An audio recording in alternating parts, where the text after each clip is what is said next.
What's going on, everybody? It's PC9 for XYZ here, and welcome back, everybody, to the ABC Murders by Agatha Christie. We are back, and They have some very valuable... we are here.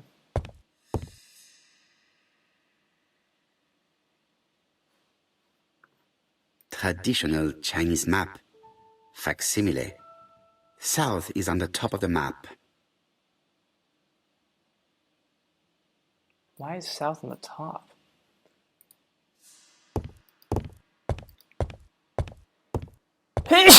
Excuse me.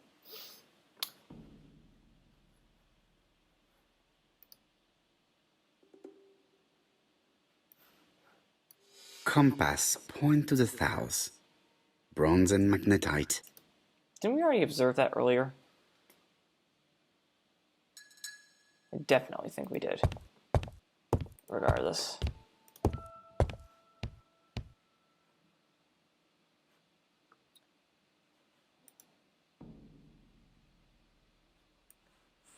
I've already seen similar daggers.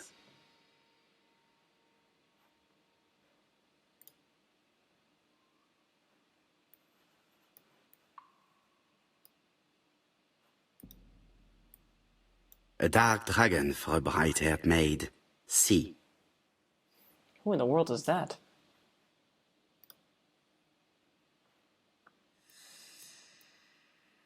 Attention, Franklin. Task list. A. Ordering Lady Clark remedies. Done. B. Tidying up real estate property files. Done. C. Calling the lawyer about inventory. Done. D. Update the tenant farmer list. Done. E. Update land rent accounting. Done. F. Ordering a restock of arsenic. Done. P.S. I have left on the living room table some of my things I don't want to keep. The locket and the dagger. I am sure you know why. Thora. Interesting.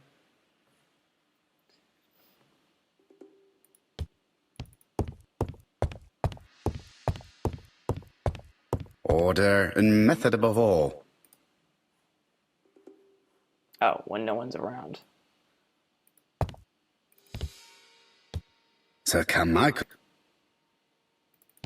Okay. Seem to be doing good here. We're examining the mansion as we speak. I do not need... Already examined that.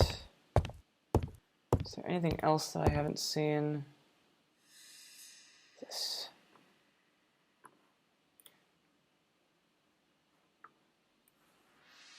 The Black Dragon's Curse. To Franklin, who will never grow up. January 25, 1928. Car Charlotte.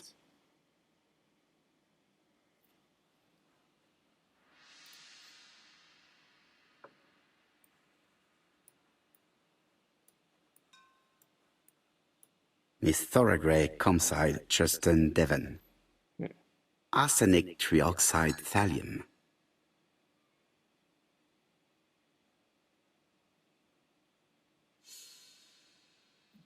I am not going to leave Comside. What?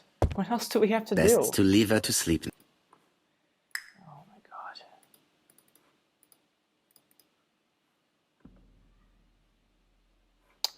Oh yeah. I just remembered. Completely forgot about the map. The map is in here.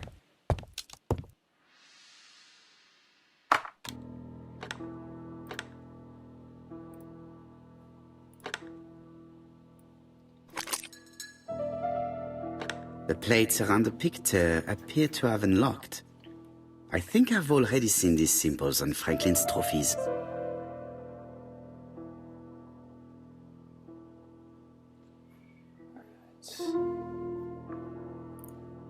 So this needs to be a paw. This needs to be... Oh. It's telling me which ones to change. Okay, this one needs to be a... Here, that's a paw. Has to be a paw.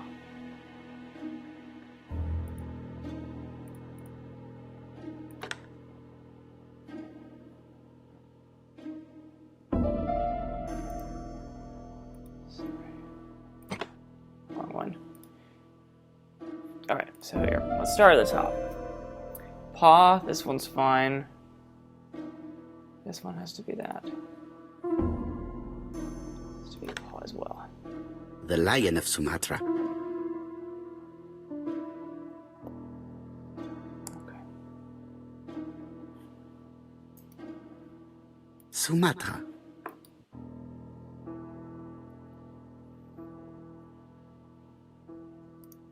This is fine. Down here.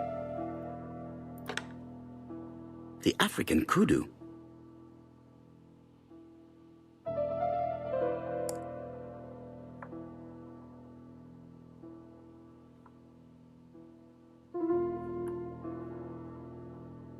We got that. We got the paw. Now I just need this to be a paw. We should be good to go. The Alaskan Kodiak bear. I heard the sound of a mechanism. Strange way of protecting one's safe. Triangulating one's hunting sites on a map. This is easy. This is what you just got the code. 1587. Got the code in the last episode. 158. 7. These documents are very likely going to help me for the rest of the inquiry.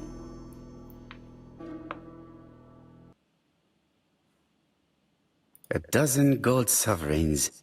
Some shares for the Southern Railway and some treasury bills. This is not worth much, hardly enough to justify your robbery. A dozen... Charlotte Clark, Comside, Churston, Devon. To Mr. Franklin Clark, Peninsula Hotel, Salisbury Road, Chim Sha Tsui, Kowloon, Hong Kong, Comside, 1935, January 1st. I wish you with all my heart a happy year 1935. Writing my greeting cards, I have affectionate thoughts for you. Always smiling as a child, sailing to distant countries and bringing back to us trunks full of wonder. At home, everything annoys me. Starting with this young Thora Sir Carmichael is so fond of. I have nobody to share my feelings with, so I write to you. How can I tell you what happens to me? The simplest way the better. I am doomed. I still have 1 year to live, no more. How do I know? I opened the secret drawer of Carmichael and read a letter not addressed to me. In this letter, Dr. Logan tells my husband in the most direct way the truth he conceals from me. Sir, I know. But my husband doesn't know I know. Please don't tell him. And if he shares the truth with you, act as you are surprised. Carl will probably speak in his usual convoluted way, but I wanted to be the first to announce it to you. It does matter to me that you are aware of what happens in Comside.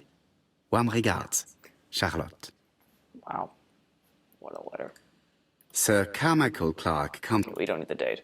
Dear Franklin, first, I wish you a good start to a successful new year. I have received your letter dated December 10th. Thanks for defending my interest against Wang, this robber. Things could have got pretty bad if you weren't a real cold-blooded guy. I envy you for that. Things go on here much as usual. Charlotte is moderately free from pain. I wish one could say more. You may remember Thora Gray. She is a dear girl and a greater comfort to me that I can tell you. I should not have known what to do through this bad time but for her. She has an exquisite taste and shares my passion for Chinese art. No daughter could be a closer or more sympathetic companion. Life has been difficult, but I am glad to feel that here she has a home and true affection. You wrote me you want to stay in China for 1 more year or even longer. I don't object. The longer you stay, the more opportunities you will have to increase our collection. Nonetheless, you should know that we miss you here. and that Charlotte will be gone by the time you come back. I am, dear Franklin, your truly affectionate brother. Eton College School Year 1912-1913, Franklin Clark. School report for Franklin Clark. According to his teachers, Franklin was a good student, but lacked discipline.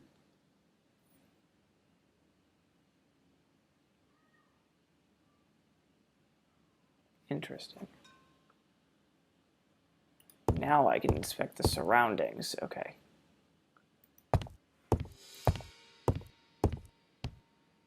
Which means that now I go over here.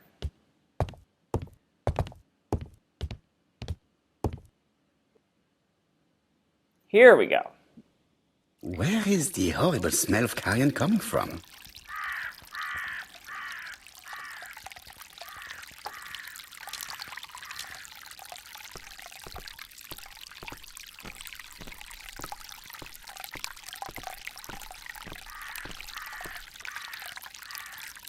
Brown pellets.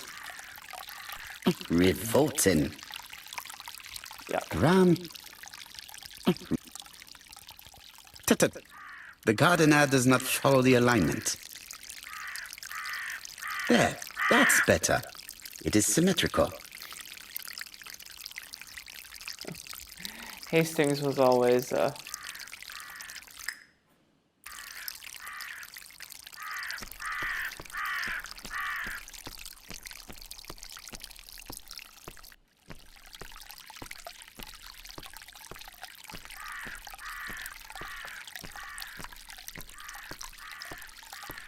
Hastings.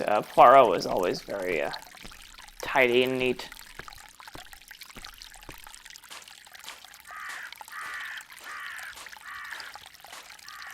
This is beautiful. It was probably the gardener who lit this fire. Look here. I wonder if someone wanted to get rid of these papers. This object will probably be useful to me. Let us now try and get our brain cells to work. Oh boy.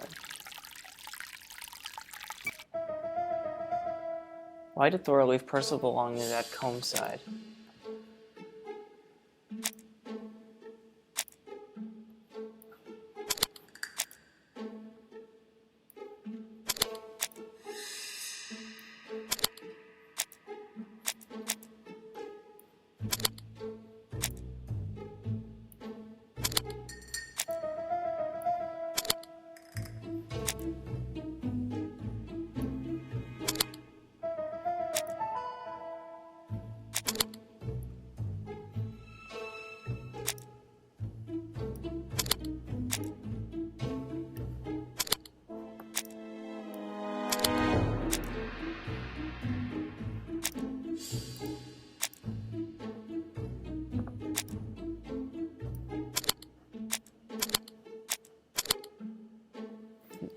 Sorry.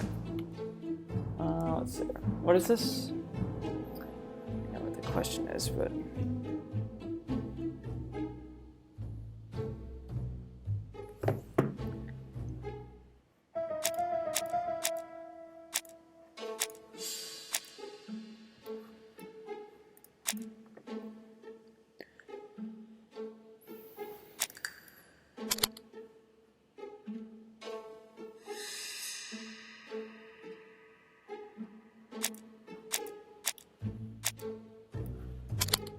There we go.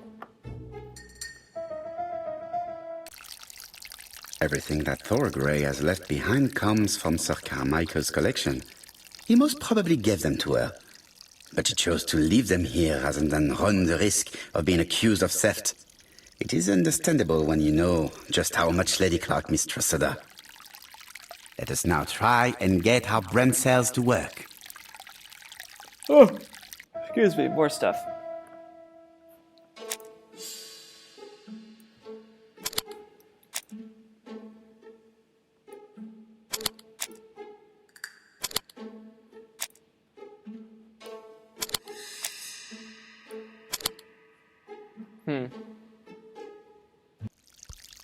Thorgray had no reason to kill someone who only had few months left to live. The poison she ordered was for rats. The gardener must have made good use of it, considering the stinking remains on the path, not far from the property. I've finished here. I must put the skeleton key back and inform Hastings that I'm returning to London. Okay. We are good. We could go down here too, but the reality is, actually, let's go down here. Let's see why I did this. Look how beautiful it is, though.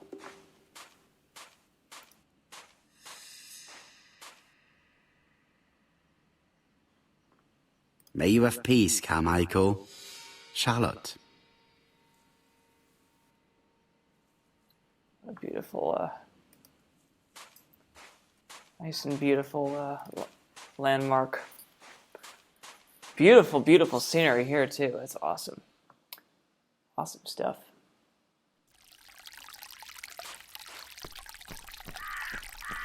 Back over here we go.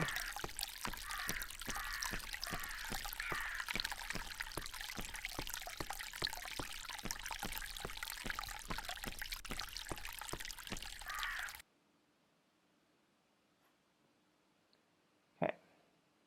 So now we go over here.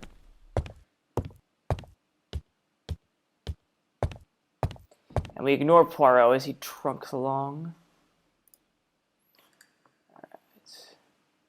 April 1925.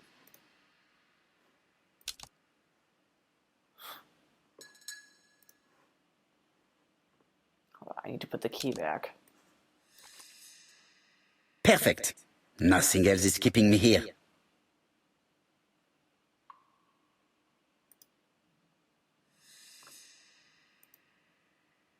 Hello, Hastings?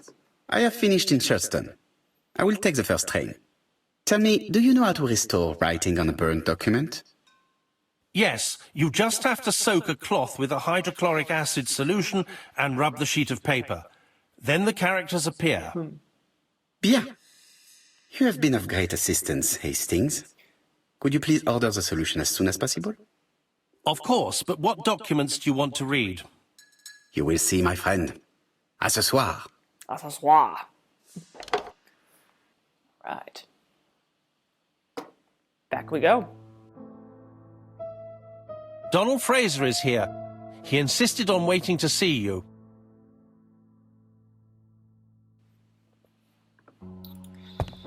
Oh no. This can only mean not... Well, it means he probably has not a confession but of the murder, but a confession of some kind. This always happens with Agatha Christie This man games. is tired. Yeah, she always leads you into what you think will be the confession, but then it really isn't.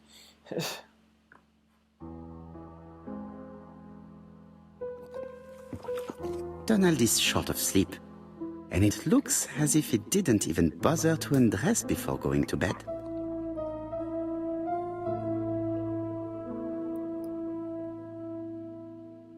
Mr. Poirot, I don't know why I'm here.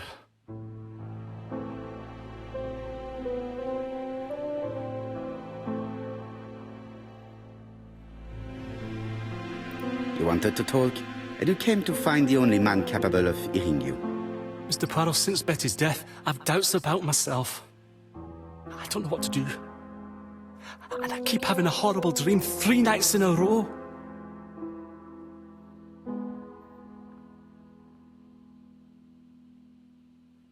Have a drink, and tell me about this dream.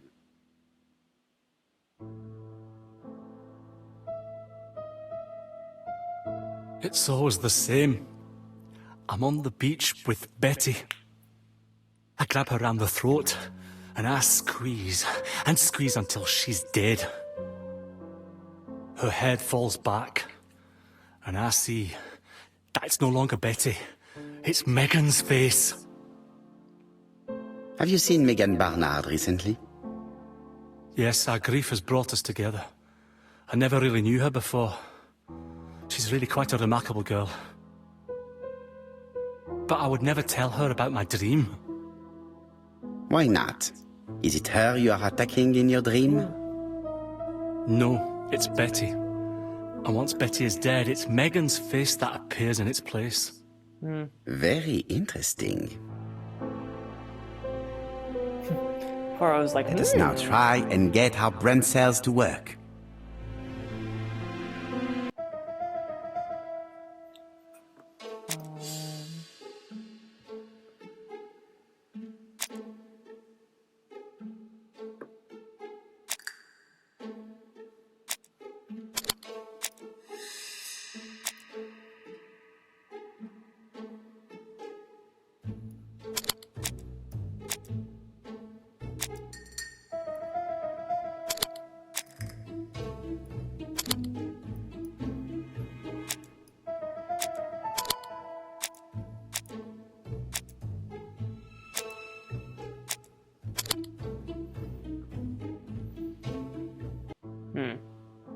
makes sense. Mr. Fraser, I think that the real meaning of this dream is that you are in love with Megan Barnard. Please go on. Do. This dream certainly betrays your guilt. Oh. But what do you feel guilty about? Having killed your fiancé? Possible. Or forgetting her very quickly for her sister? Certainly. And this forgetting is perceived as a second death. So you don't really think I was the one who killed Betty? I do not exclude this theory. I am simply saying that I do not need to know that fact to explain your dream and your guilt. Thank you for being frank, Mr. Poirot. You've helped me a great deal. I'm going back to Bexhill. I'll not take any more of your time up. It is late, Mr. Fraser, and you are tired. I'll sleep on the train. I like trains. It's easy to sleep rocked by the sound of the wheels. Poor boy, he seems completely lost. Well, women seem to like him. I think Megan will take care of him. Oh, I remember. Did you order the product I needed? Yes, we'll be receiving it tomorrow. Bien, it is late, and I asked Miss Gray to come tomorrow morning. I have a few questions I wish to ask her. Cool. Mademoiselle, I asked you here in order to answer a very important question. Let's just interview her and then we'll be done with this video.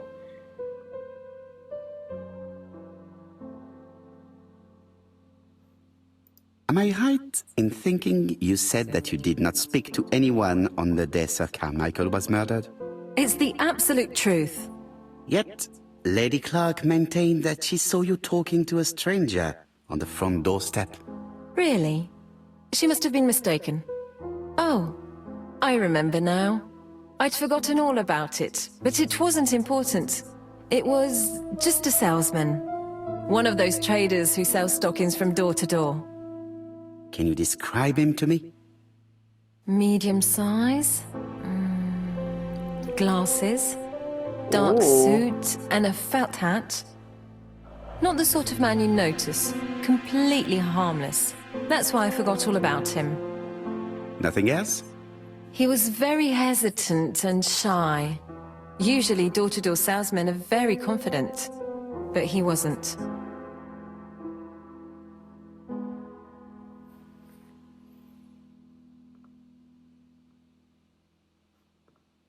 Mademoiselle, the circumstances of your departure do not appear very clear. Mr. Poirot, your questions are offensive. I don't wish to lie. Lady Clark did not appreciate my presence. And Franklin cannot go against the wishes of a sick lady.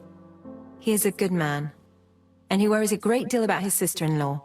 I noticed that you left some personal belongings behind at Churston.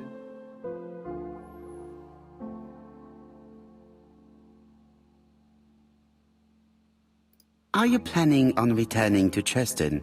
Who knows what the future holds? Bien. I must ask you one last question. Please reply frankly with either yes or no. If Lady Clark had died, would you have agreed to marry Sir Carmichael if he'd asked you? How dare you ask such a question? Sir Carmichael treated me just like his daughter. And all that I ever felt him was affection and gratitude, nothing else. Thank you, mademoiselle. I will not keep you any longer. I met Thora Grey on the stairs. Her cheeks were ablaze, and she appeared to be deeply hurt. Poirot, have you offended the poor girl again? Do you have good reasons for accusing her? I accused her of nothing, Hastings. I simply asked her an important question she did not answer. Let us see if we can answer it for her. Let us now try and get our brain cells to work. God, Poirot. Alright. Would Thora have married Sir Rycuckle if he had lived?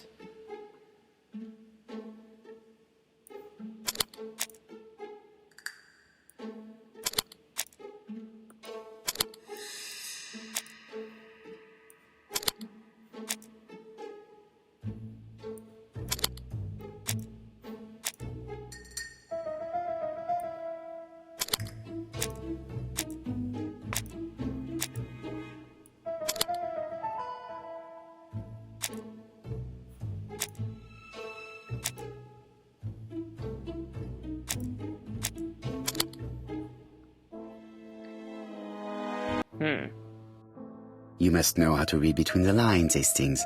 When Sir Carmichael refers to paternal affection, he is lying to himself. Read this engraving on the brooch. A dark dragon for an angel with glossy hair. These are the words of a lover, not a father. Lady Clark was not wrong. What if Sir Carmichael had fallen in love with his secretary? That doesn't mean that she forced him to do so. True, there are extenuating circumstances. She is a penniless orphan. But she is calculating. Just look how she avoided it when asked if she would have married Clark. I see. You think she seduced Sir Carmichael for her own gain, and that now she is doing the same with his brother. Poirot, your world is a very dark place. Do not get carried away, mon ami. We have another more important matter to settle.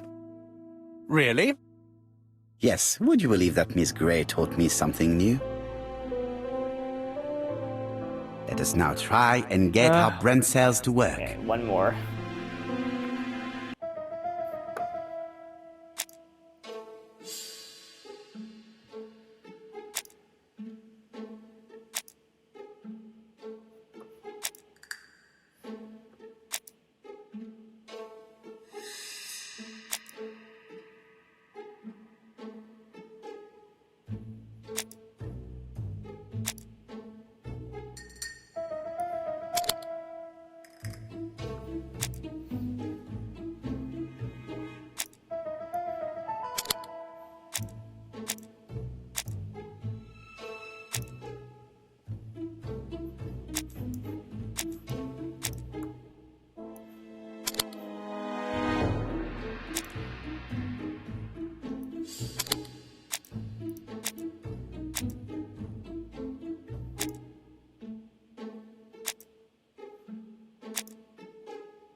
Nice there.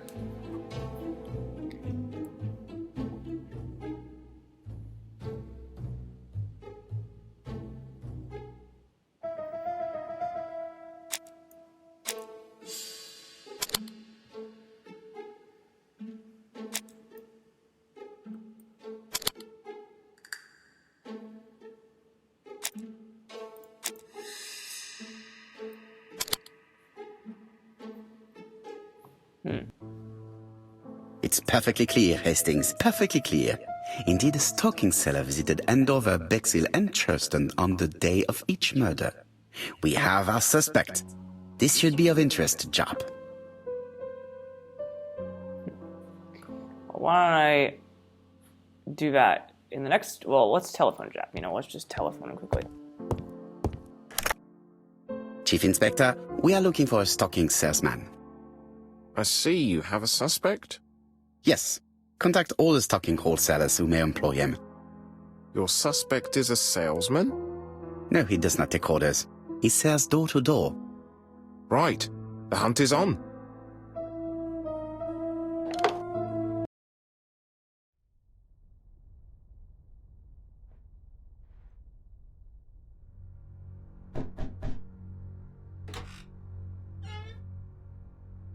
Are you leaving, Mr. Cust? Yes, I'm going to Cheltenham. You shouldn't travel today. You don't look very well. I have to. I have engagements. I must respect them.